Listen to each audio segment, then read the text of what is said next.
Confused on how to pay for college?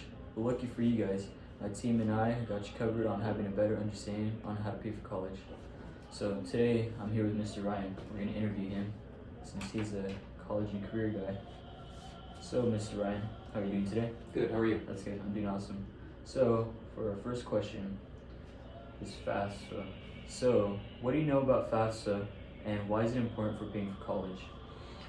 Well, FAFSA stands for Free Application for Federal Student Aid. So the federal government and the state government will provide you with different grants to pay for college.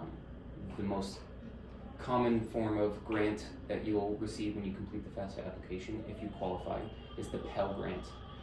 But then there are all kinds of other grants involved through the state of California, as well through the federal government, and work-study programs and loans, all through one application. So it's extremely important when paying for college, especially if you plan on going to a California community college, because completing that FAFSA application will guarantee you 2 free years of community college at most California community colleges. And that's part of a California grant that's provided to any student that completes that FAFSA application if they qualify. If they receive the full Pell Grant, they don't get the California grant for I think it's called the Promise Grant.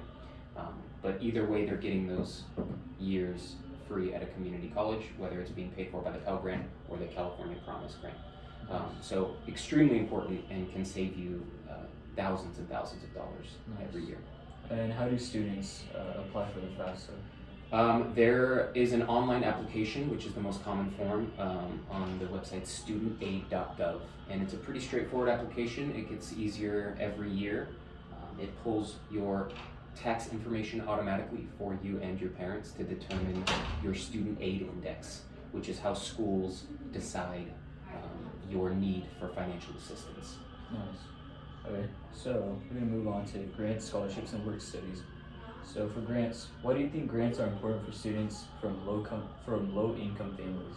Well, like we talked about that California Promise Grant, that will pay for your 2 free years at a community college, and that can save you thousands of dollars. And there are tons of other grants available through California that will provide you with a lot of financial assistance. And I think, just thinking UC Davis off the top of my head, 50% of UC Davis students graduate debt-free because of grants and scholarships. Nice. So they can really, really save you a lot of money, especially because we never recommend taking out loans. Okay, so what advice would you give students about searching for scholarships? Well, I post a scholarship bulletin every 2 weeks on Google Classroom. It goes on Parent Square, Google Classroom, and the Calusa High School website. On this scholarship bulletin, I try to cater the scholarships that I post specifically to our students here at Calusa High School. Okay. So for Calusa High School students, that's a great resource to locate scholarships. But there are a ton of scholarship websites that you can search up local scholarships, California-based scholarships, or national scholarships. There's a lot of them out there, but I will say, if any of these scholarship websites are asking you for your bank account information or your social security number, that's an immediate red flag. So you should never have to pay to find scholarships. Companies that ask you to pay to find scholarships are just finding scholarships that you could find for free and packaging them in with a pretty bow, and convincing you that you need to pay for them. But all of these scholarships are available to find for free. Awesome. But there are tons of websites out there. You just gotta Google. Nice. Okay. So, what do you think are the benefits of work study programs?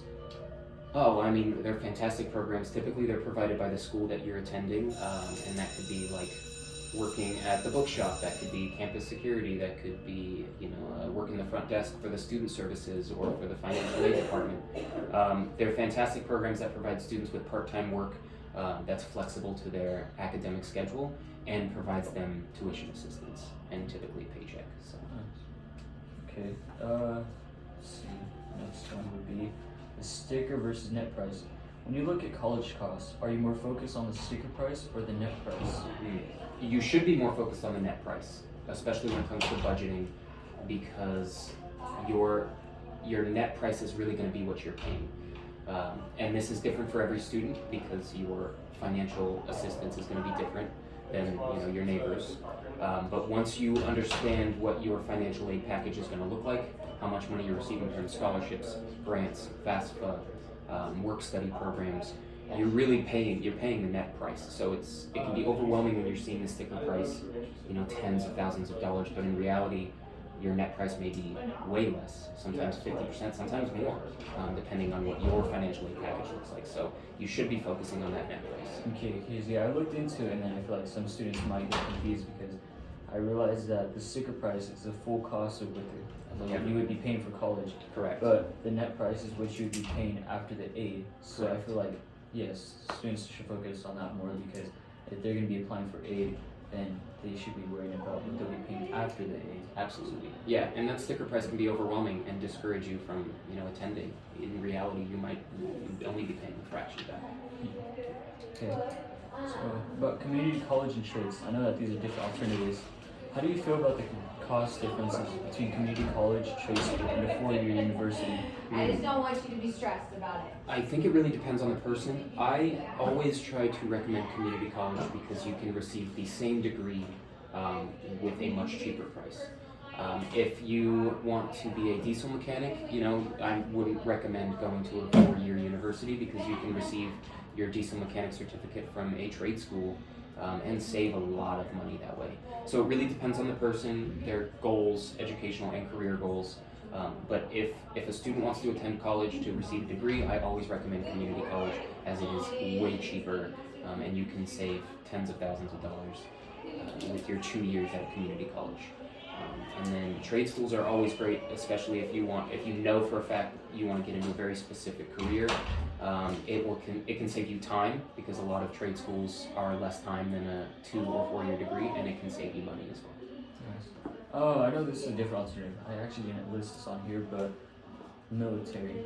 So I know you might be able to answer a little bit about it. Yeah. But what my plan might be after high school is going to the army. Okay. And instead of I did have thoughts about going to college, but after talking with our counselor, Miss Proctor, she said that a better route would be going to a trade school because my interests are welding and wanting to work on cars and trucks. And she said that I should look into trade school. And when I actually talked to a recruiter in the College of Career Day, he said that they'll send me to a program and they'll pay for all of it. And even after, if I plan on wanting to go to college, they'll pay for all of it. Yeah, absolutely.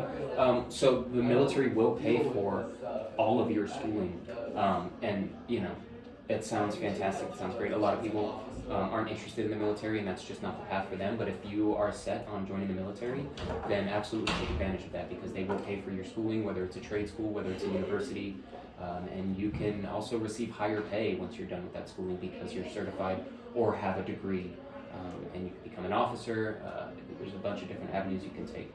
But if that's something you have your heart set on, then the military will absolutely pay for every step of the way, and it's a fantastic opportunity. And they would also probably give you a sign-on bonus. I know a lot of branches of the military are giving their sign-ons an extra amount of cash just for signing up. So Yeah. that's something to look into as well. Alrighty. Well, I just want to say thank you, Mr. Ryan, for letting me interview you. Appreciate it a lot. Of course. And thank you guys for watching and listening.